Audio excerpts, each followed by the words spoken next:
श्री कृष्ण और राधा जी में सबसे अधिक कृपालु कौन है? सबसे पहले यह समझना आवश्यक है कि राधा और कृष्ण तत्वतः एक ही हैं। श्रील प्रभुपाद हमको समझाते हैं कि जिस प्रकार अग्नि और उसकी ऊष्मा को अलग नहीं किया जा सकता, उसी प्रकार राधा और कृष्ण को अलग नहीं किया जा सकता। कृष्ण शक्तिमान है और राधा रानी उनकी आह्लादिनी शक्ति यानी कि आनंद प्रदान करने वाली शक्ति हैं। शास्त्रीय दृष्टि से देखा जाए तो श्रीमती राधा रानी को श्री कृष्ण से भी अधिक कृपालु माना गया है। इसके मुख्य कारण इस प्रकार हैं। कृष्ण न्याय कर सकते हैं पर राधा केवल करुणा करती हैं। कृष्ण भगवान है, वे कभी कभी जीव के कर्मों को देखते हैं और न्याय करते हैं, लेकिन राधा रानी भक्तों की माता हैं। एक माता अपने बालक में चाहे कितने भी दोष क्यों ना हो, उसे केवल प्रेम ही करती हैं।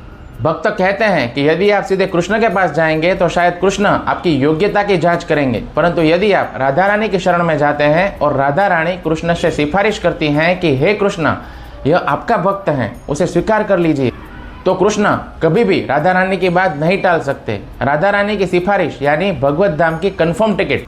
कृष्ण स्वयं भी राधा रानी की कृपा और उनके प्रेम को समझने के लिए चैतन्य महाप्रभु के रूप में अवतरित हुए थे। यह दर्शाता है कि राधा रानी की करुणा का भाव कितना उच्च है।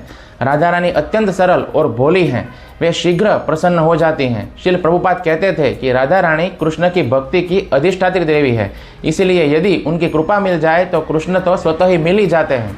कृष्ण सूर्य हैं तो राधा उनका प्रकाश है। सूर्य को सीधे देखना कठिन है, लेकिन उनके प्रकाश में सब कुछ दिखाई देता है। उसी प्रकार राधा रानी की कृपा के द्वारा ही हम कृष्ण को प्राप्त कर सकते हैं। इसलिए भक्त मानते हैं कि राधा रानी की करुणा बेजोड़ है। हरे कृष्णा।